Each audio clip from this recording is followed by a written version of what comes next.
पद्मिनी एकादशी व्रत कथा। हे मुनिवर, पूर्व काल में त्रेता युग में हेयक नामक राजा के वंश में कृतवीर्य नाम का राजा महिष्मतिपुरी में राज्य करता था।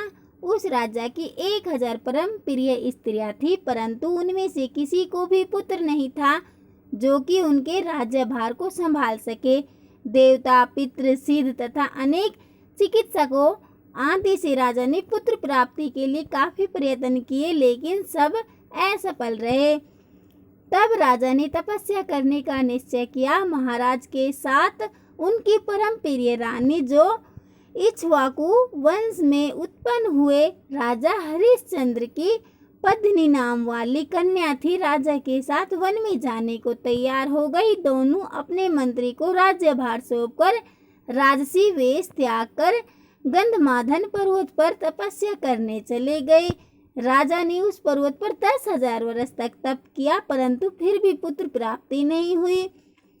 तब पतिव्रता रानी कमलनयनी पद्मिनी से अनुसुईया ने कहा, 12 मास से अधिक महत्वपूर्ण मल मास होता है जो 32 मास पश्चात आता है। उसमें द्वादशी युक्त पद्मिनी शुक्ल पक्ष की एकादशी का जागरण समेत व्रत करने से तुम्हारी सारी मनोकामना पूर्ण होंगी। इस व्रत के करने से भगवान तुम पर प्रसन्न होकर तुम्हें शीघ्र ही पुत्र देंगे। रानी पद्मिनी ने पुत्र प्राप्ति की इच्छा से एकादशी का व्रत किया। वह एकादशी को निराहार रहकर रात्रि जागरण करती है। इस व्रत से प्रसन्न होकर भगवान विष्णु ने उन्हें पुत्र प्राप्ति का वरदान दिया। इसी के प्रभाव से पद्मिनी के घर कार्तवीर्य उत्पन्न हुए, जो बलवान थे, और उनके समान तीनों लोकों में कोई बलवान नहीं था। तीनों लोकों में भगवान के सिवा उनको जीतने का सामर्थ्य किसी में नहीं था।